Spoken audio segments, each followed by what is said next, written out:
Frequent Miler on the Air starts now. Today's main event, free points, free money, just ask. All you got to do. All you got to do. Let's first roll out the giant mailbag and see what we've got today. All right, I'm excited. I'm looking forward to hearing what people are thinking this week. So what's the reader feedback? What's in the mailbag this week? All right, today we got mail from, I'm going to call him Jay. This was through email. I don't know that he wants his name shared. Okay. That bad, huh? No, it's not. It's not bad. It's more like, what crazy thing did Nick and Greg do last week? Oh. So he writes, tried my dangest, but cannot figure out how to leave a podcast review on the Stitcher platform. Sorry, guys. So I believe we signed off last week's show with a call to, ask people to leave a review or like the show or whatever, right? Right. So after I got Jay's email, I got onto Stitcher and I couldn't find any way to do it either. I mean, maybe there's some way, but it's not at all obvious. I got onto Stitcher both from a web browser and from a phone app. On the web browser, I could find a way to like individual shows of ours, but not the podcast overall. And on the phone, I couldn't find either of those options. What? I couldn't find even that option. So yeah, I don't know. So strange. That's probably weird. I don't know what I'm doing, but do other podcasts have reviews on Stitcher? I don't know. I didn't look. I don't know. Yeah, maybe they just don't have reviews at all. I mean, that would seem really weird in today's day and age. Right. Yeah. But there you go. So we should probably not ask people to do that on. Right. Not if you're listening on Stitcher. Not if you're listening on Stitcher. You're on other platforms, go ahead. Stitcher right now. Shoot, if you could find a way to review us on Stitcher, then that'd be great, especially if no other shows have reviews that really stand out. Right. For sure. Yeah. So thank you for all of you who've been trying desperately to leave us a review on Stitcher to no avail. We appreciate it. Yeah. All right. So that brings us to the next segment. What crazy thing did Citi do this week? And it has been a crazy week indeed. It has. This is going to be fun. We've got a triple header today. A triple header, Mike. You don't get that every week, right? No. I don't think we've ever done a triple header before. No. This week's contenders are Citi, Barclays, and Choice Privileges. Everybody's getting in on it this week. Everybody wants in on what crazy thing to say. So the hot new thing. Everybody's like, maybe we can get featured on the Frequent Miler. What crazy thing did Citi do this week segment? I'm sure, the whole industry is abuzz trying to get in on our show. I mean, truthfully, just about everybody has at this point, right? I mean, Chase has been in there, Amex has been there, Hilton's been in there, everybody's been in there. So they do seem to be chomping at the bit. So this week, the competition started out, or maybe not started out, but we're going to start it out anyway with Citi. Because Citi did something pretty crazy that in a normal week would probably be the only crazy thing. Right. And it's only crazy because it's unusual for Citi. Right. So we're talking, of course, about the fact that Citi is offering 5% back and up to $500 of spend on basically all of your Citi cards. They say all if you're eligible, but it seems like every Citi card is eligible just about. So 5% back and up to $500 in spend online from November 24th to November 30th. You do have to register in advance. So you have to click the registration link and register to get your 5% back. But then it's like a free $25 if you're going to spend $500 online between Black Friday and Cyber Monday. And I bet quite a few listeners are going to do that, right?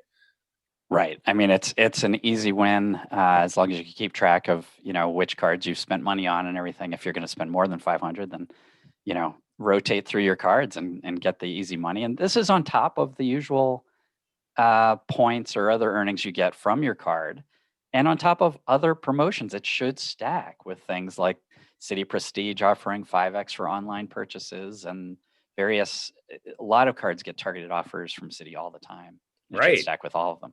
Yeah, and retention bonuses if you got one of those on your card. So, I mean, you could certainly be earning a great return for your online purchase. I mean, it could make it something that clearly stands out from all other cards, except maybe an Amex card that you've loaded with that plus 8 points per dollar at Amazon offer that we posted this week. That was a terrific one too. So if you haven't seen that, I don't know if it'll still be available on Amex cards by the time you hear this, but if you have an Amex card, you ought to check for the plus 8 points at Amazon.com. But anyway, other than that, this will make for a terrific return. And the craziest thing, so okay, good at 5%. 5% is good, period. If that was the only rewards you'd earn, that would be good. The fact It'd be good, but it wouldn't be like huge news because a lot of cards like with rotating categories offer that. The Freedoms and the Discover cards frequently offer 5%, at least for Amazon, not necessarily for all online purchases. Right.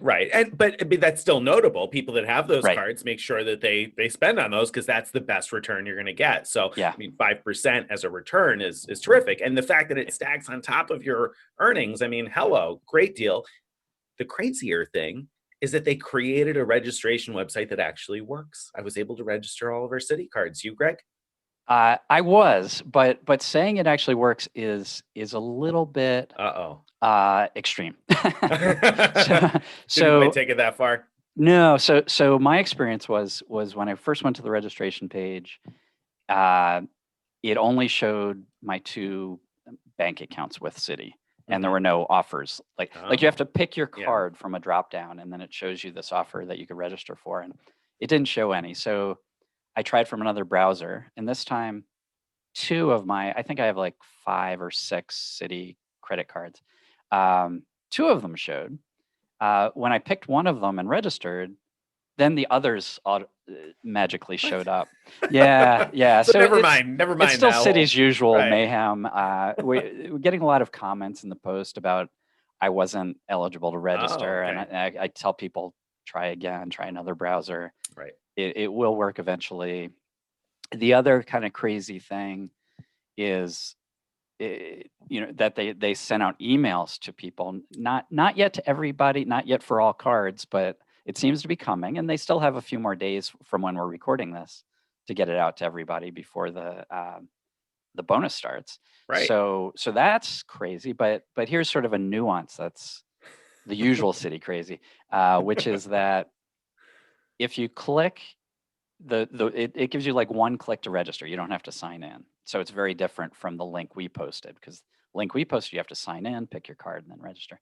The email from Citi, you pick it, it just says you're registered. If you click again on the same email, it says, sorry, you're already registered.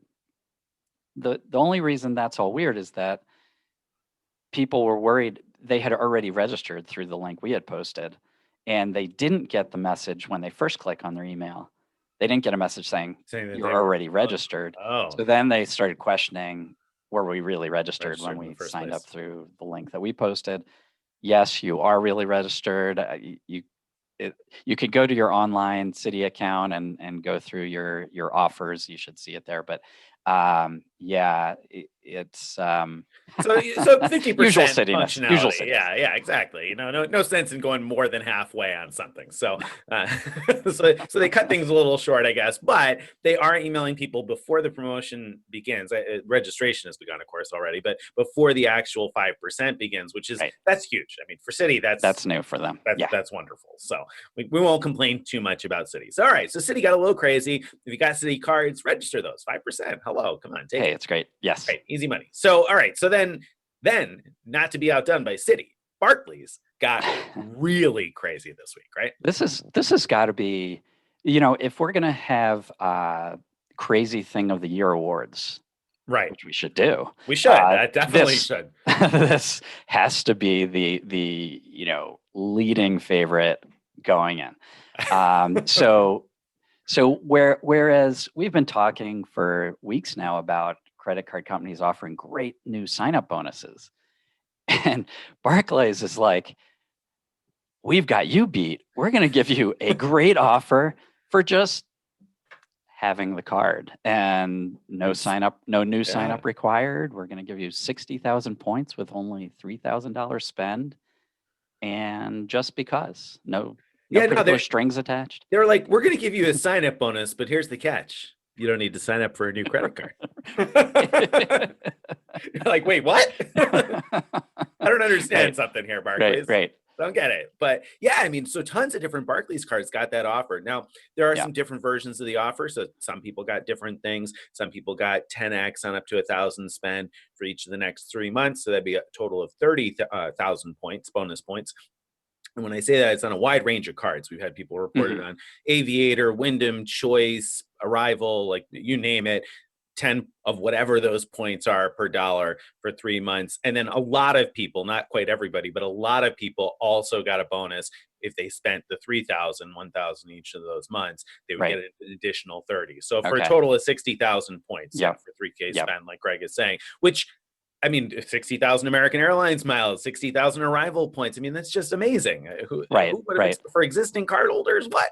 I know, it's insane. So I'm currently down to just one Barclays card in my portfolio. And when the news came out, I kept searching my email. I couldn't find it. Finally, I took quoted text from the email based on our post about this thing and searched my Gmail. And sure enough, it was an email that I had archived. Like, I go through all the like promos and just archive or delete them, if they're not obviously interesting. And so for whatever reason, 60,000 free points was not interesting for you. Not immediately clear. It wasn't clear that that's what was happening, obviously, from the subject heading.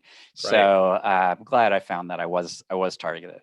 That's amazing. If you get targeted for that, you definitely want to do that. There's no question about it. You don't have to open a new account and you get the equivalent of a new account bonus. I mean, we just never hear that kind of thing. There are things called retention bonuses that we'll talk about later on that can be good. But even a typical retention bonus doesn't like hold a candle to the offers coming out from Barclays here. And plus exactly. Normally they wait for people to ask for it or to threaten to cancel their card before they offer anything like a retention bonus. But in this case, they're just randomly sending them out. And so I guess not everybody got these. I think it seems not everybody did. Did you didn't get one, right? No, we got rid of all of our Barclays cards. We literally closed the last one like 2 months ago. And I keep getting emails saying, your statement is there, and I just ignored them because I knew the card was canceled. But then I was like, oh, maybe they didn't cancel it. Let me log in and check really quick. No, definitely closed it. Because there was a hot minute where I was like, maybe I'm going to get the email, but no, didn't happen. Right. Yeah, unfortunately. So did they do this on any of their fee-free cards? Do you know? Yeah. People got it on got this on the Arrival, not the Arrival Plus, the original Arrival, 60K. Yeah, wow. I mean, that's better than the welcome bonus ever was on that card, I think, when it was available. I'm sure it is, yeah. And that's basically like $600 cash on that card. Exactly for 3K spend. I mean, that's amazing. So yeah, they definitely on that. No fee JetBlue got some offers. Now there were JetBlue specifically, I remember at least one or two people reporting something a little different. It was like 3 points per dollar at Amazon or 5 points per dollar at Amazon or something on up to $1,000 a month or something like that. So it was a lesser offer that a couple of people had mentioned. But no, there were definitely some no fee cards in there that got great offers too. Choice Privileges, I don't think that card has an annual fee, does it? And there was somebody that got I can't remember a similar offer. I don't think so. And it's not one that I carry, so don't quote me on that. But yeah, so there were a few different options in there that would certainly be appealing. So definitely check your email. If you're a Barclays card holder, do what Greg did. Search for those terms that you see in the email, screenshots in our post about it. By the way, in case you don't follow along every week with the notes of the show, there are always links to posts with more information in the notes, the show notes. So if you're watching this on YouTube, it's going to be in the description below. If you're listening on a podcast platform, then when you look at the show description, you'll see links to the relevant posts about all of these things. So if you're like, I don't know what to look for, just look for the description. You'll find a link there. Cool. Yeah. And this also reinforces our, thing we've said many times, which is when you're looking to cancel a card, it's often better to see if there's a product change option to a no fee card. Because if you had a no fee Barclays card and got one of these offers, you'd be pretty happy right now. And so you just never know when those kind of things will happen. Right. All right. So Barclays got crazy, super duper crazy with us this week. That brings us then to something that's a little more fun crazy, and that's Choice Privileges. So Choice Privileges decided to get crazy this week too. They wanted to just sneak in an entry right at the at the cutoff time, so to speak, with a crazy thing this week. So what happened with Choice? Right. So Choice lets you redeem points at very poor value for gift cards, and so they sent out an email saying, "Great news! You now get more value, so you can redeem for fewer points for the same value gift cards." And so Stephen clicked through to check it out and found out that it's not actually working. So you'd still pay the old amount, but not only that, the new amount, it's still a bad deal.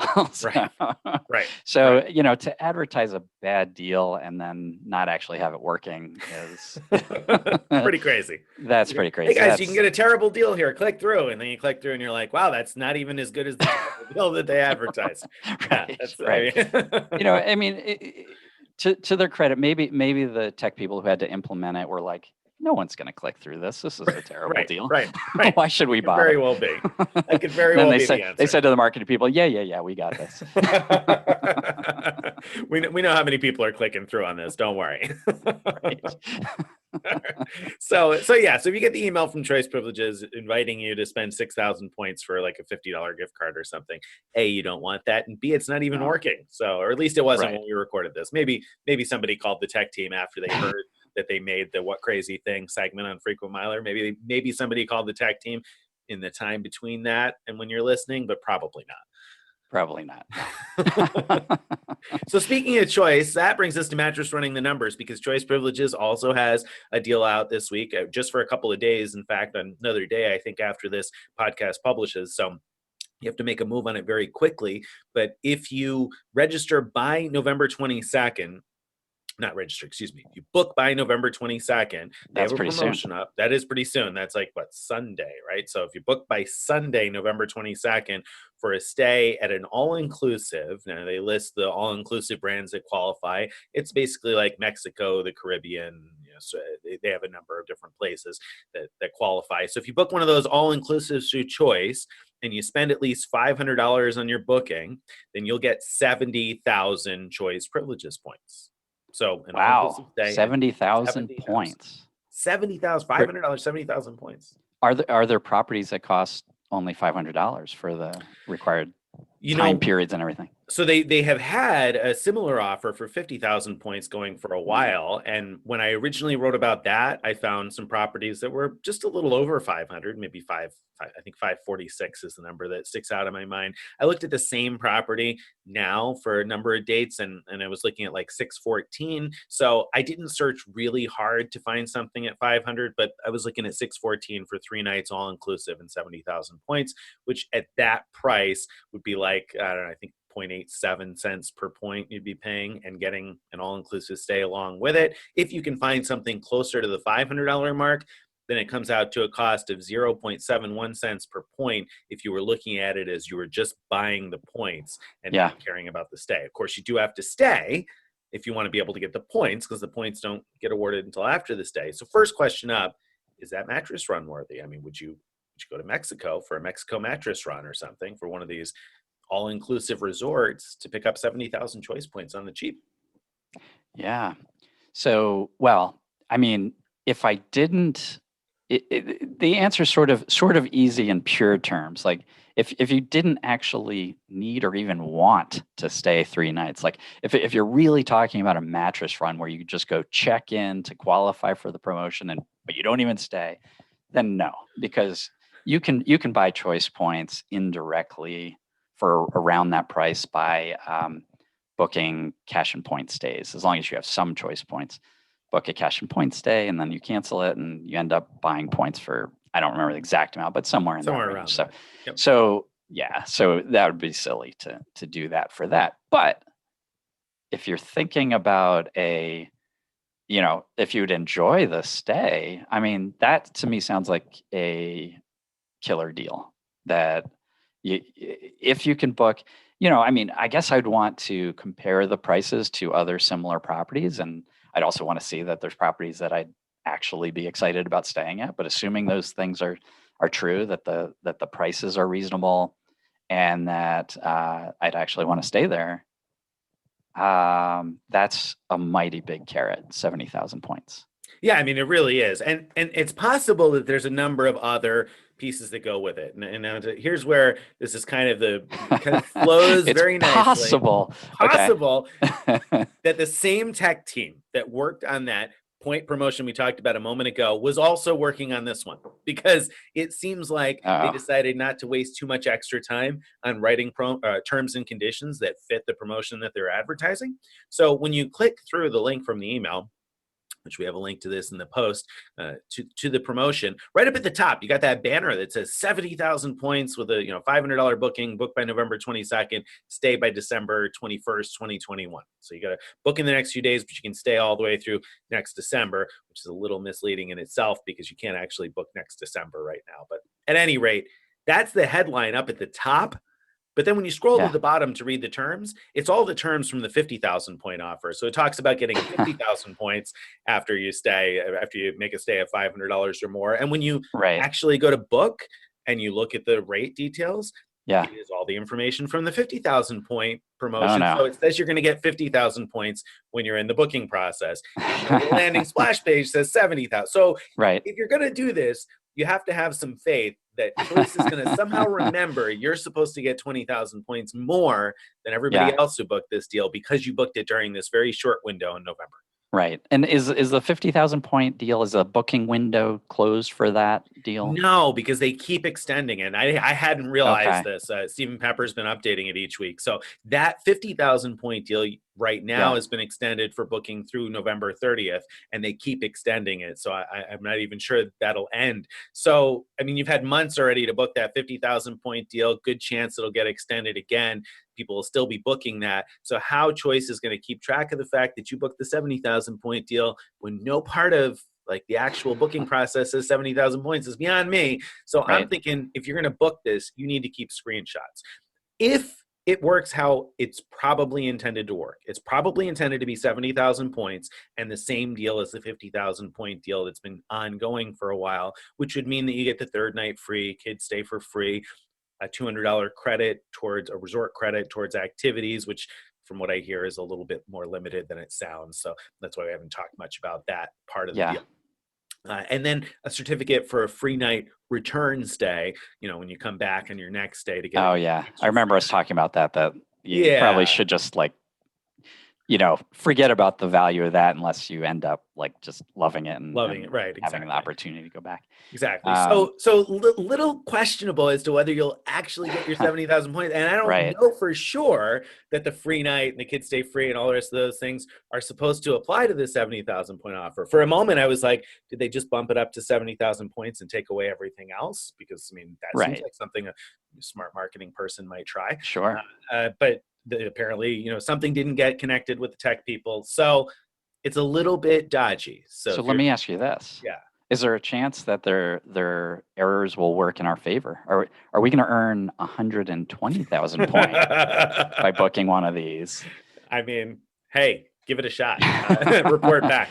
Is there any risk? Like are these non-refundable bookings, or can we just book it and then decide later? Remember, there's no terms for the 70,000 point offer. The only places on the page you see 70,000 points are in the top bar. The terms I want to see are in the booking process. Is there free cancellation? So well, you see, but I gotta roll you back a step because the terms of the 50,000 point promotion say that there's no cancellation penalties, right? You book there's no cancellation, but when you go through to book on the booking page, it says that you'll be charged $50 if you cancel at least 4 days in advance. Then you'll pay a fee of $50. If it's fewer than 4 days in advance, then you pay like the first night or the whole thing, right? You pay more, exactly. So it makes it clear that there is indeed a cancellation fee during the booking process. Now, which one's going to supersede the other? Will the promotion terms that say that there's no fee to cancel? I doubt that that's what's going to happen. That hotel's going to keep your money. And so I love that Choice has inadvertently gamified this promotion. It's like gambling. Like it is. You don't know what you're going to get. Are you going to lose your $50 ante? Are you going to, if you win, are you going to win 50,000 points, 70,000 points, 120,000 points? Who knows? So we're joking about this, and I think I'm going to book it because I meant to book it the last time, and I forgot about it, and then I thought it expired, and I just didn't go back to the post and didn't realize that Stephen had updated it when they extended it. Right. But I don't really. I'm very questionable as to whether or not I'm going to end up at an all-inclusive resort in Mexico next year. But since this is good for bookings until December next year, I was thinking about booking something for November for a year from now. I mean, who knows what the situation is going to be then. Might be worth a gamble, and especially at the 70,000 points. So I might give this a shot, and I feel like it's probably going to cost me $50, but I might give it a shot and book it and hope for the best. I'd like to anyway. What about you? You're just out on this, aren't you? I can tell. You don't want to go through the effort of trying to find a place and. Well, that's what it is. The window is so short. So if they extend it, I could see it's more likely.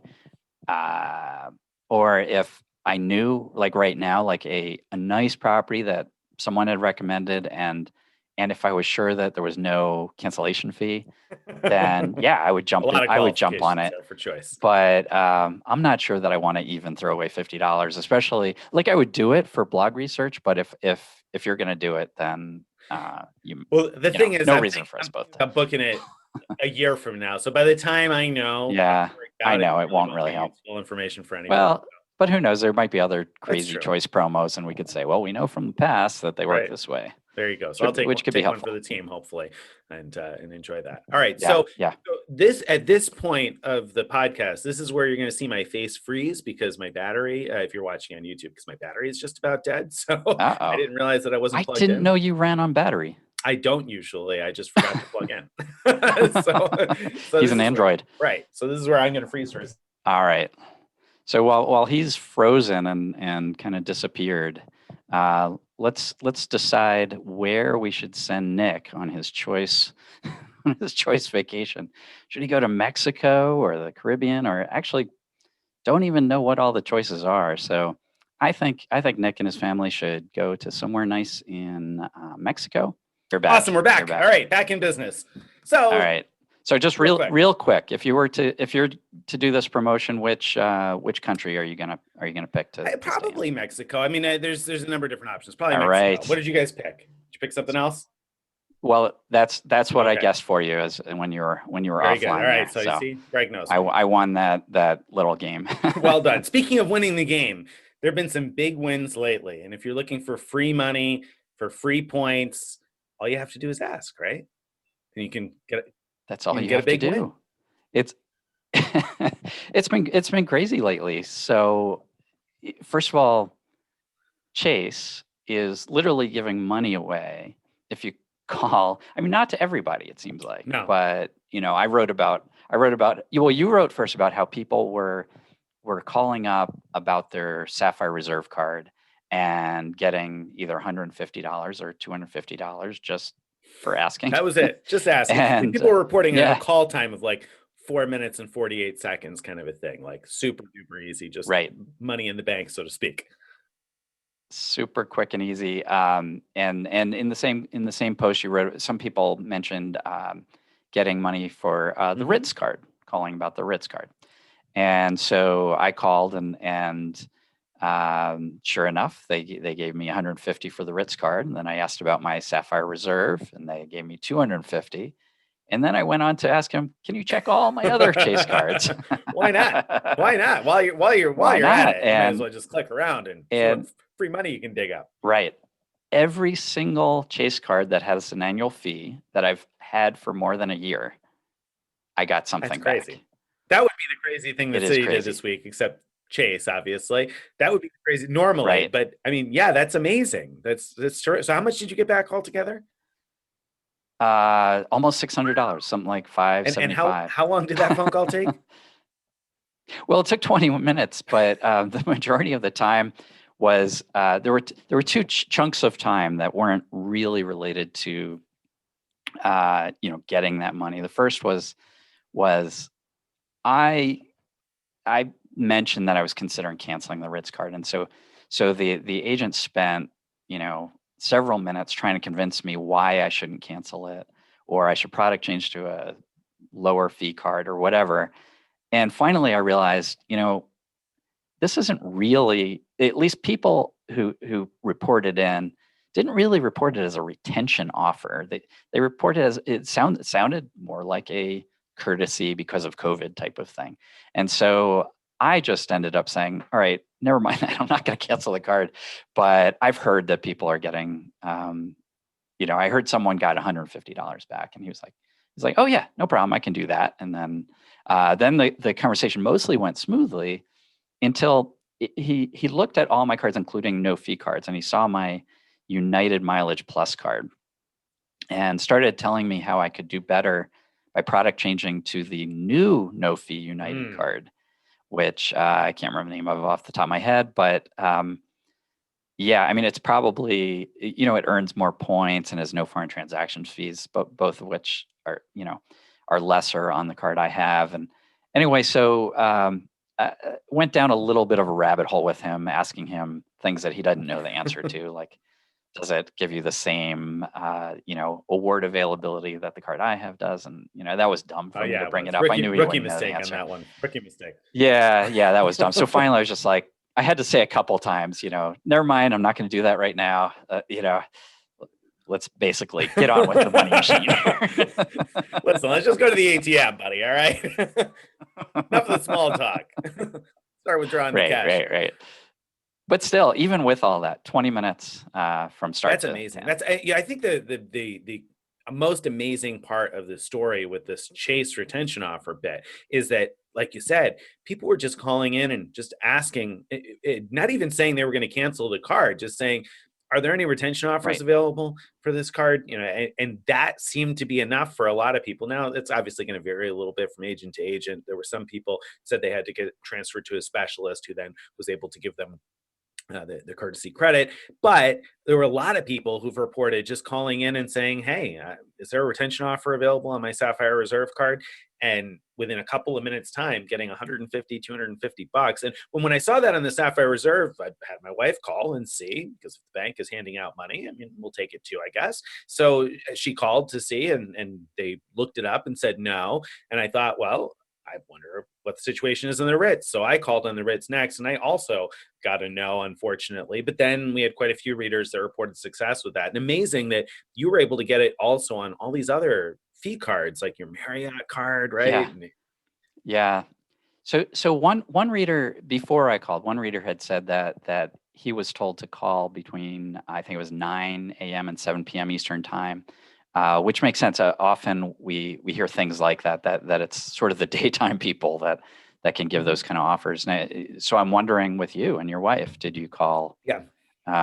Because I posted it, and obviously a bunch of readers did it after I posted it, and they were successful. So.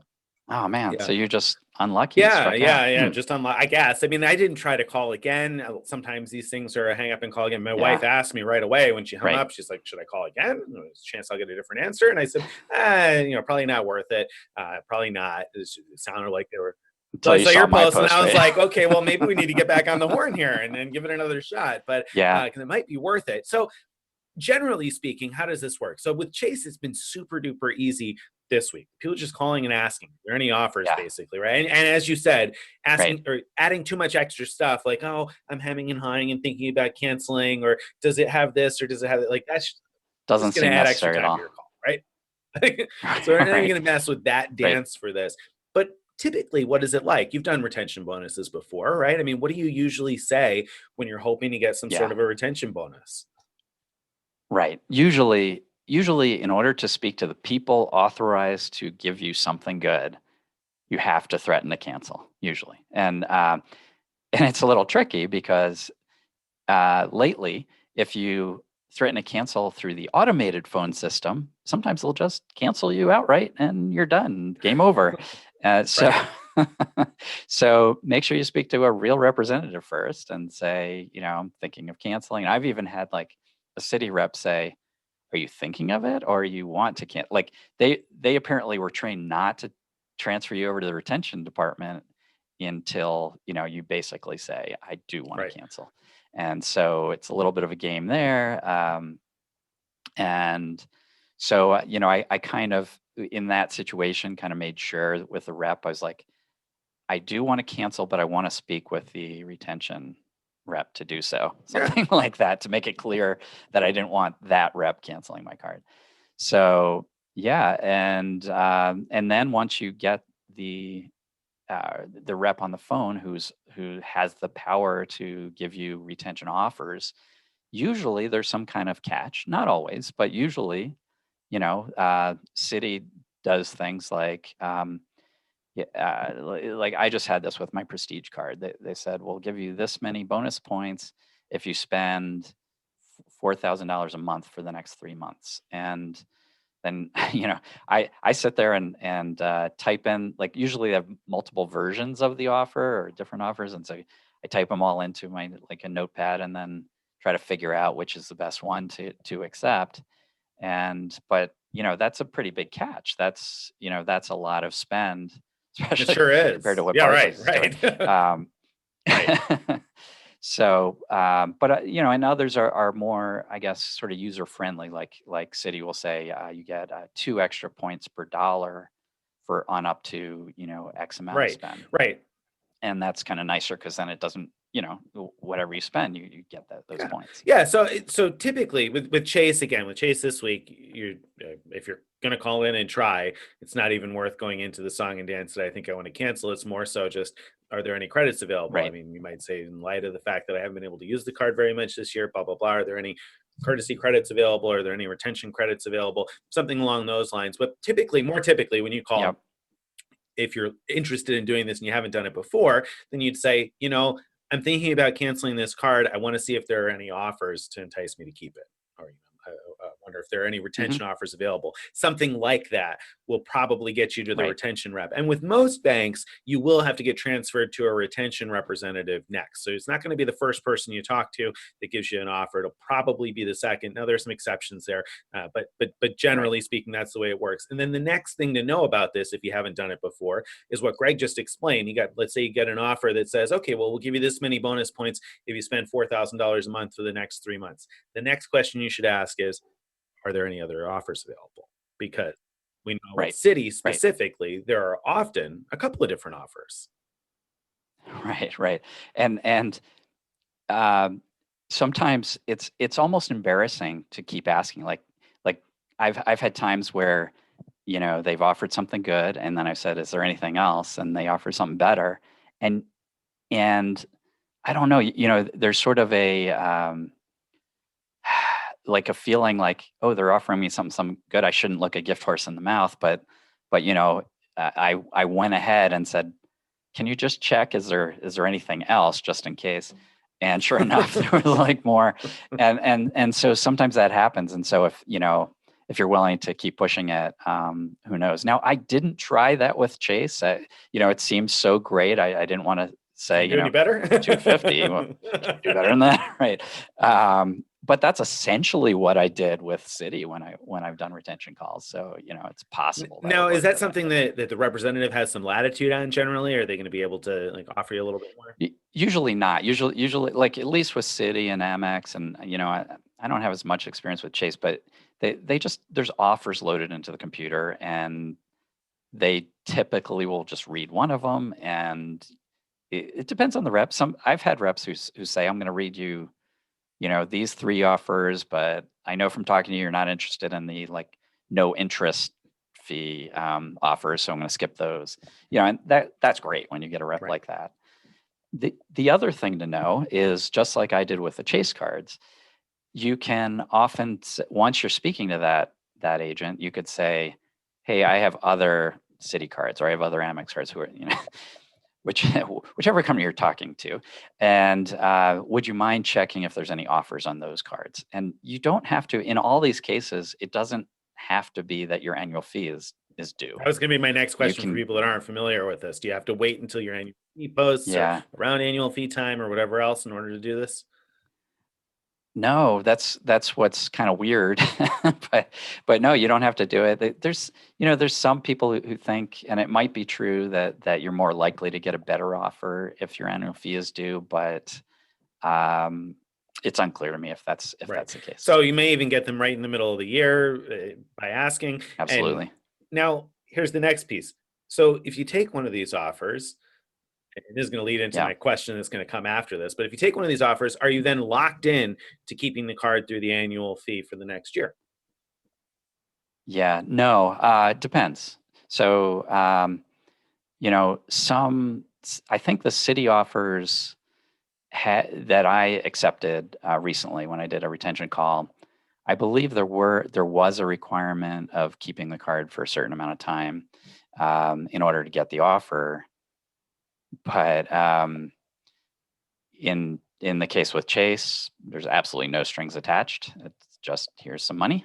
And so it just varies. They usually, Chase didn't have any terms and conditions. Usually, if it's an offer as opposed to a courtesy credit, there's some terms and conditions that they read to you a long thing. I usually zone out during that, but it probably makes sense to listen to it and see if there's any requirements. I can't remember any though that required keeping it for the whole year till the next annual fee was due. No, I only ever recall them saying, basically that you are not going to close the card today, kind of a thing, and that the points account has to be open and in good standing for the bonus points to post, kind of a thing. So typical stuff that would normally be there with any kind of a bonus offer. So no, I don't remember ever being given some sort of a requirement to keep the card for a specific amount of time, apart from whatever the spending time period is. If you get an offer that requires $4,000 a month and spend for 3 months, obviously you're going to have to keep it for 3 months if you want to get all the bonus points. But I don't remember even them saying you have to keep it for those 3 months,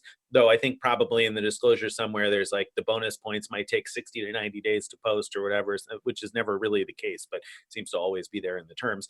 So no, I don't remember ever being told that I had to. Now, should you? And so that's the next piece that kind of leads me into is all of this ethical? Right. So, you know what? And I should mention before I ask that question, also, I meant to mention with Amex lately, if you've missed, Amex has been doing this too on chat in some cases. So, if you don't want to call somebody, you may be able to get on the chat and just log into your Amex account, hit the chat button. And from what I was told, the retention type people that offer those offers work from 9 a.m. to 5:30 p.m. Monday through Friday. So you can chat and ask if there's any offers. My wife recently got, I think it was either 20 or 25,000 points on the Amex Gold card just by asking if there was an offer, and her annual fee hadn't posted yet. It was due to post another day or two later, but hadn't actually posted yet, and just got those points with no spend. So and a lot of other people have gotten that 20, 25, I think even 30 or more on gold and platinum cards around renewal time. And with the case of Amex, it seems most people that got that were around renewal time, whereas these Chase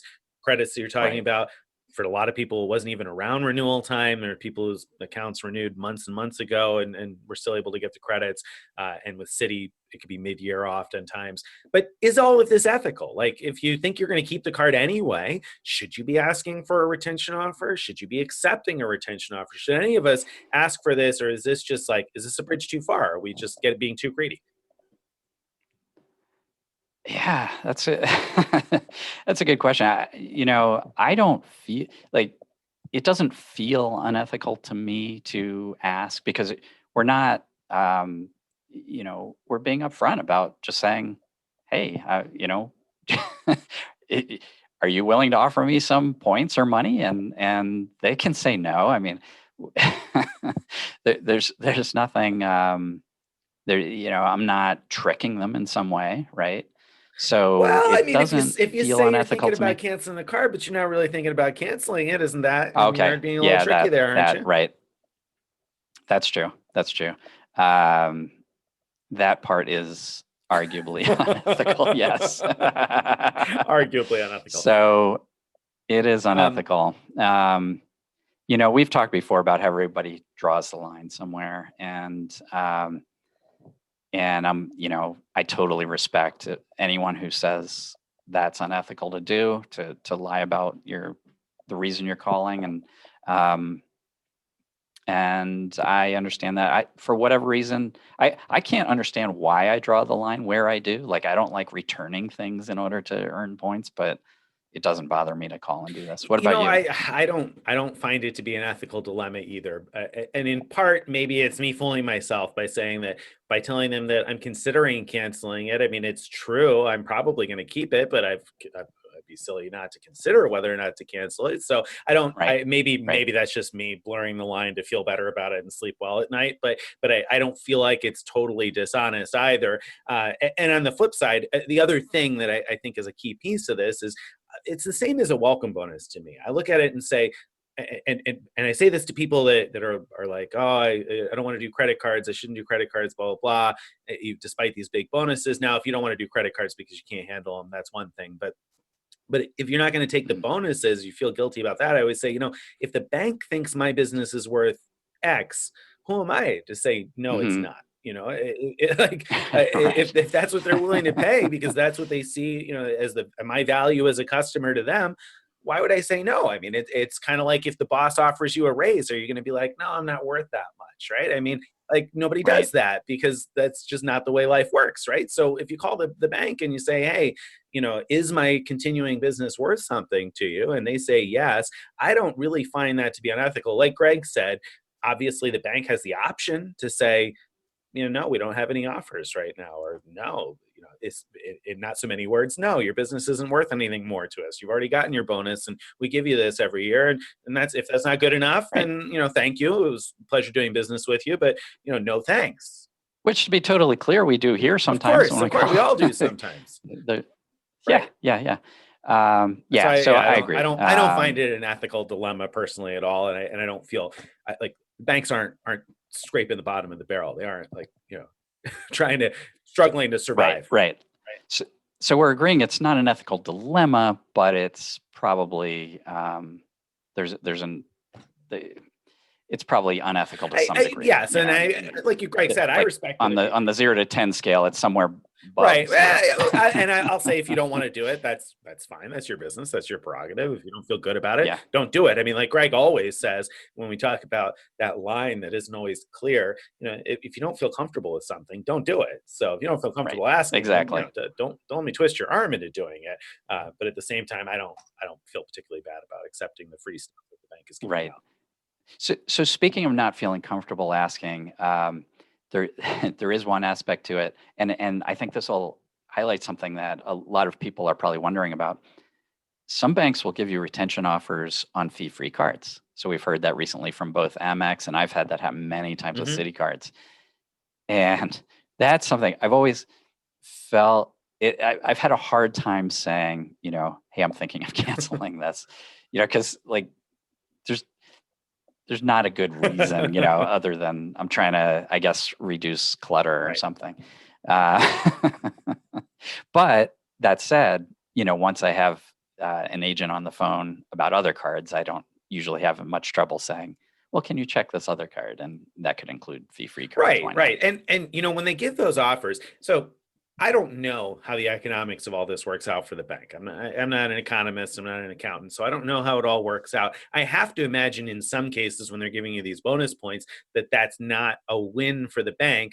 But it's also not a win for the bank that we pay off our bills every month and earn all these rewards, right? So, and we don't feel bad about the fact that we accept the rewards for our regular spend, right? So I don't necessarily feel bad about this either, because again, this is part of the cost of doing business to the bank. They say, well, we want to keep X number of cardholders. We want to increase the odds that we'll be able to make more money from more people. So we're going to offer this carrot for people who ask for it. And with the retention offers specifically, that's a carrot they're only offering to the people who ask for it versus the public ones that they're offering to everybody. So it definitely, they have a box of carrots and they're like, okay, we're going to open this up when somebody asks us to open it up. And if they don't ask us to open it up, it's going to stay closed and we'll leave the carrot for somebody else that asks for it. So squeaky wheel gets the grease. Right. Yeah, you're mixing metaphors there, but yeah. I'm not sure we want to talk about greasy carrots, but yeah. So we know you can call Citi. You can call the number in the back of your card, right? So that's how you can do that. Same thing with Chase, Amex. You can chat. Are there any other, like Barclays? Does Barclays often give retention offers? Yeah, I haven't done those for a while, but yeah, they're known to do that as well. I know a lot of people who at least get the annual fees waived every year. And that was my next question. So you said every year. How often can you do these? How often can you call for a retention offer? Just depends. So Citi used to be so open, like you could call every couple months and get a new one. And but I think they've cracked down on that. I think what happens is their automated system that loads the offers only loads them so often, and so. I don't personally do more than once a year, and I often forget to do at all. So I do less than once a year personally. Yeah, I often do less than once a year too. I'm getting a ton of value from the card, so I don't always feel the need to call in. At the same time, when there's a great offer available, then I'm going to call and get it, just like I would go after a great offer when it comes out publicly. So I kind of vary on that. Now, my wife, on the other hand, anytime she has to call the bank about something, when they say, is there anything else we can do for you? She almost invariably says, not unless you want to give me some free points. Oh, nice. It How has often does worked that a work? few times, believe it or not. Not many. Don't Yeah. get me wrong, but there's been a few times Right. where they've been like, well, actually, I can give you 5,000 points. You know, like, oh, I've got this allotment of extra points I can give away, and so I'm going to give you some of them. So it's happened a few times. Right. I don't know. Yeah. So you should, when you're about to get off the call with a bank, you should be like, my wife wants to speak to you. Hold on a second. That's what I should do. That's what I should do. So yeah, so good tips in here. A, call and check in. B, ask them to check on your different cards. If you're going to call in, you might as well get it all done in one shot, especially if you have a rep who seems pretty good. And C, ask if there are any other offers available. D, it's probably not up to the rep, so you're not going to negotiate a better deal. So if you hear that other people are getting this deal and you're not getting it, you're not going to negotiate it. It's just either you have it or you don't, right? Right. So I've got another tip. You should think about when is a good time to get a retention offer. And I'm going to give you two personal examples where right now is a bad time. The first is I called Citi because there truly was an annual fee. And I realized while I was on the call, having already accepted two offers, that this is a terrible time for me to get these offers that include extra points for spend because I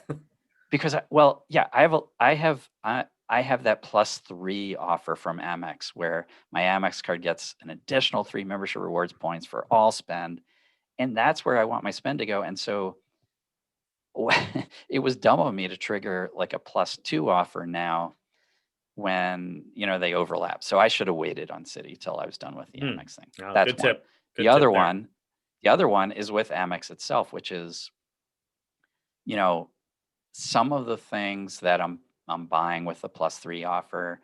You know, you never know when Amex is not going to like what you're spending or think it might be gift cards or something like gift cards. And so I don't want them to see me right now as gaming, which is a term banks use, especially Amex, that they don't like. They don't like customers who are gaming the system.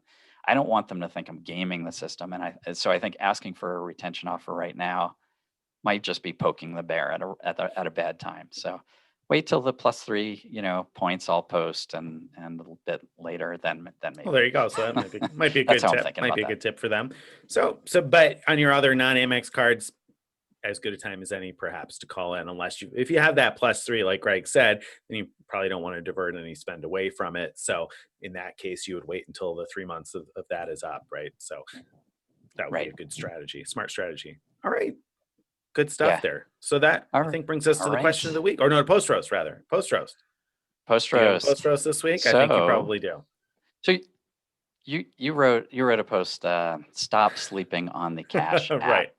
And then you went on to write about how this Cash app can save you $5 here, $3.22 there. Adds up, Greg. Meanwhile, we've been writing about getting hundreds of dollars just for making a phone call, getting 60,000 points just by spending $3,000. Stack $5 bills on top of each other. Signing up for an Amex card and getting 100,000 points plus 10 extra rewards for 6 months. And here you're talking about saving $5. Every $5 counts, Greg. Every $5 counts. It adds up. Stack those $5 bills right up, baby. All right. Well, I'm still sleeping on that. You feel free. Sleep well. But no, I mean, the Cash, it's kind of I think it's a good play. So for me, the Cash app, I ignored it for a long time too, because I was like, I don't really care about saving $1 here, $2 there. Except it's true. Those $1 here, $2 there do add up, especially if you've got multiple people in your household, multiple Cash app cards, then those start to add up after time. So it could be a stackable kind of a deal, especially with some of the offers they've had on there. I know that 20% back at the post office has been pretty popular. Doesn't work on money orders for anybody who's thinking of that right away, but it's been a popular one. So I think there's some good plays there and enough left between the lines for the people who are reading it and paying attention. And then the the additional piece for me is that it's made it really easy to meet debit card requirements. So I've done a lot of checking account bonuses this year. I've done very well with those, but every now and then I hit a bonus where I got to do X number of debit card transactions.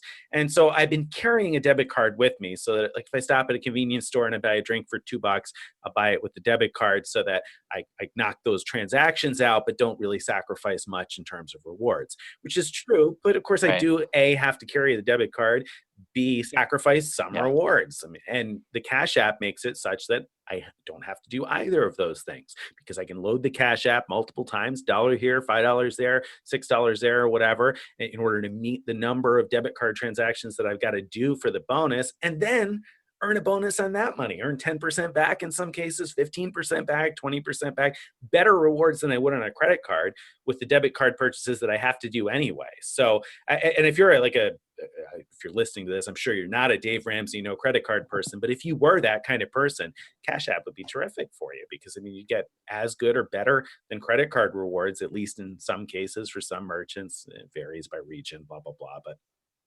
and be able to fund it with a debit card. So that part was all. I thought that was good, Greg. I'm going to defend my Cash App. That part actually was good.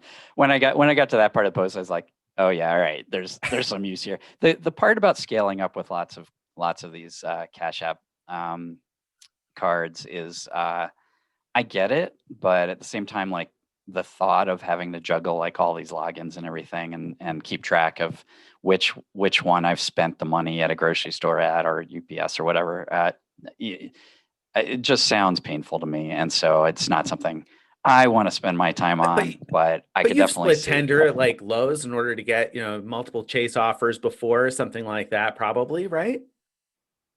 Maybe not. Amex offers, sure. Right? I mean, it's the same thing.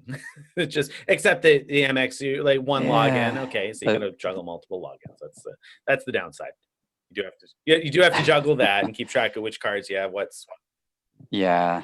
Also, I mean, I was talking about, with Amex offers, it's often like one stop at Lowe's results in, a lot of money back. Anyway, I guess maybe. I mean, when they had the 10 back on 50 Lowe's offers, and back when you could load the same offer to every card on an Amex offer, and you had like a 10 back on 50, it's 20% back, right? And so people would go into Lowe's with a stack of their Amex cards for the 20% back. I mean, what's the difference? It's 20% back. So anyway, it's about the same thing. But anyway, so in fact, well, no, not quite the same cap, I guess, because 750 instead of 10. But at any rate, there's possibility there. So I'm going to fight back on that roast and say it's possibly interesting. And that's totally fair. And I think that I think that this is a very interesting opportunity for a lot of people. It's mostly not for me, but I definitely will be interested in it if when I pursue more of the bank bonuses that require. I've actually ignored ones that require debit card purchases, multiple debit. Like, I don't want to deal purchases. With that. And so having a real easy way of fulfilling it, and not only fulfilling it, but like I know there's probably a few people that are going to say, "Oh, you could just buy Amazon gift cards or reload your Amazon balance," and that, I intended to do that too. And I was trying to mix up some real purchases with some of that. Nice thing here is that you can load it into the app, and then you could just go to the ATM and take the money right back out, so you're not even locking it into Amazon. So So I think it's worth a look anyway. Cash App is worth a look and worth a little bit of consideration. Oh, no, it definitely is. Definitely. All right. I don't have a post roast for Greg. Greg did a great job this week as usual. So no post roast for you this week. I'm going to go right into question of the week. I know. He was sweating. Right. You could see it dripping down. Yeah, I was worried. So question of the week this week comes from Kathy in our Frequent Miler Insiders group. And there was actually a two-piece there's another question that I felt like tagged onto this. But the first question from Kathy is, I have a $10,000 tuition bill coming up, and the school would charge a $275 fee, 2.75% basically. What card would you use to justify the fee? Not sure I want to pay $550 for a platinum annual fee. I have all the Chase cards already. So I think Kathy's question is kind of two-pronged here, and then there's another piece that maybe I'll tag on. We'll see how long this goes. But the first part of the question is there a card that's worth paying the $10,000 tuition bill at the 2.75% fee? And then second question is, if she's going to go after a new card, what should she go after and why? Wow. Yeah, I mean, off the top of my head, there's not that many cards where I would where the rewards on regular spend are worth more than 2.75, and even if they are, like even if you're getting You make 3%, like $25 on that. it's Yeah. not very exciting. Right. Yeah. So, I think the one place where if you're short on membership rewards and if you have the Blue Business Plus, then you could get 2x on that. So you get 20,000 points, and you could argue it's worth buying those points basically for 1.3 something each, I guess. But I wouldn't go on my way to do that. But for sign up bonuses, sure, why not?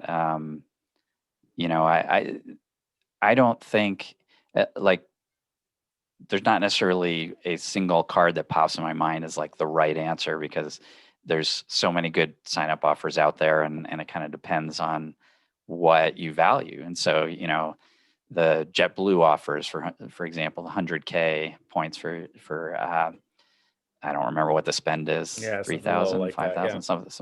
something fairly low.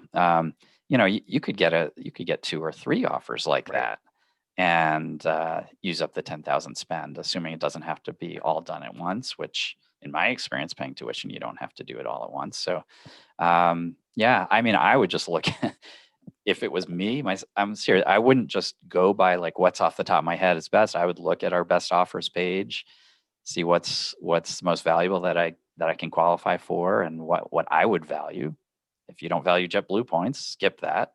I'd also look at our page on Greg's picks to see which one, which ones is Greg excited about, because even though I wrote it, I don't know off the top of my head what's on there, and which ones necessarily apply to me. So that's how I'd go about it. All right. So, I mean, that seems to make sense. You go look through the list and see what's got the best offer that is valuable to you. So I think that's probably a good piece of advice. And with 10,000 spent, like Greg said, I would probably consider 2 or 3 cards, because you can probably meet the welcome bonuses on 2 or 3. Another thing to consider is big spend bonuses, because some cards offer big spend bonuses. So if you've been spending on one of your cards and you might be in reach of a big spend bonus at $10,000, might bring Good you point. there. One of the things that I mentioned in response was the Radisson card, which I don't get hugely excited about Radisson points, but if you had the Radisson card and you had that $10,000 tuition bill, spending $10,000 on the card to give you 50,000 Radisson points, which based on our reasonable redemption value is probably close, not quite the 2.75% fee, but close to wiping out the fee. And then you'd also get a free night certificate with Radisson for 10,000 spent. So the free night certificate's limited to the United States, so there's some limitations. It's not necessarily the world's most exciting thing, but you would definitely beat the $275, in my opinion, by putting 10,000 on the Radisson card. And there are other cards with big spend bonuses. We maintain a page for that, of big spend bonuses, so you can see which ones offer something that might be worth going after for you. So that's something. Now, I know you didn't want to go to specific cards, but I will say also that in response to Kathy, she had said that she didn't think that she wanted to pay the $550 annual fee on the platinum card. So she was kind of eliminating that as a possibility. And if you don't want to get the platinum card, you don't want to get the platinum card. There are plenty of reasons not to get the platinum card. So I'll say that that's fair. But in response to her, I said, don't be short-sighted. I think it's a little short-sighted to be like, I'm just not going to do it. And think about it and consider it when you're doing the math as to what makes sense for you. Because if you were to do that platinum card offer, and if she were able to split tender even and put 5,000 of her 10,000 tuition bill on the platinum card 100K offer, that's 105,000 points she would have from the sign up offer and the 5,000 spend. And so if she did that right now, and then a year from now, cancel that and opened up the Schwab Platinum and got her 60,000 points from the Schwab Platinum bonus next year when she pays her next tuition payment, right? Then she'll end up having altogether 170,000 points, I think I figured, on $10,000 spend. And once she has that Schwab Platinum, she cash that out for $2,100. She'll have paid $1,100 in annual fees, but she'll be $1,000 ahead without using any of the credits. And she's going to end up having a platinum card this year, for the rest of this year, right? All of next year, all of the year after that. So there's a lot of statement credits she can get on top of the $1,000 cash win. And $1,000 coming out of $1,000 ahead on the tuition bill is a decent deal, and that's only using 5,000 of the 10,000 spent, right? Then if she opens another card and splits tender on that, $10,000 tuition payment, she can end up easily a couple $1,000 altogether by the time it's all said and done ahead. And that's, again, we weren't valuing the statement credits. We weren't valuing the 10X gas and grocery. If she does any of that stuff, that's gravy. So, there's an investment involved, but don't necessarily be scared of the investment. Do the math and be rational about it. If you can afford to make the investment up front. I love your answer. To summarize Nick's answer, it's you say you don't want the platinum card, but you really do. You do. It's just too good of an offer to pass up. Huge. So you gotta find that 100K offer or the 125K if you're really lucky. So that's definitely well worth it there. All right. So all right, that kind of brings me to a related question that another person asked. And so another person asked about this specifically and said, or actually it wasn't this Kathy's situation, but it was related, said, if I link my Amex card to the PayPal Key account and use it to pay for PayPal Key stuff, am I going to get shut down? Or is it okay? Can I spend in categories that Amex doesn't typically allow? So is it safe to add an Amex card to PayPal Key and pay, for example, the tuition payment? Yeah. So PayPal Key, for anyone listening that doesn't know what that is, it's a feature that PayPal now has that lets you get a sort of a virtual credit card number that sort of sits on top of any of your credit cards, and it's a MasterCard, and so as a MasterCard, it can be used for more types of payments than Amex cards can, and so one way of using your Amex card to spend in places that wouldn't normally take Amex is to go through PayPal Key, and that's kind of where this question comes from. Yeah, so and the reader's wondering, am I going to get the sign-up bonus? Am I going to get the bonus points, et cetera, if I do that? Right. Yeah, so I mean, it's kind of too new to know whether Amex will take exception to people using it for ways that they wouldn't want their cards used directly. So I don't know the answer. I can say that my guess is it's probably okay, at least to do in moderation, but how can we know for sure? I mean, nobody knows. Nobody knows. And somebody recommended that Kathy do that, and then another person separately had asked, "Will I still qualify for bonus points?" And I think that that's a good question to ask because we just don't know.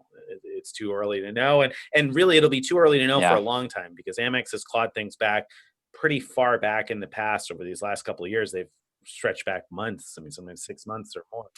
Exactly. So you never know. I feel like you're gonna have to sleep with one eye open for a while, and you might be okay with that. If you're all right with that, then give it a shot.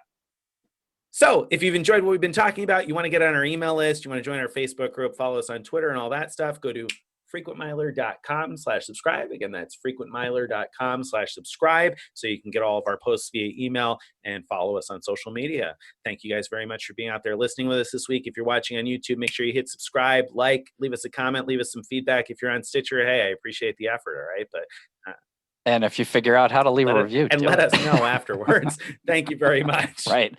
Tell us the trick. All right. Bye. Bye, everybody.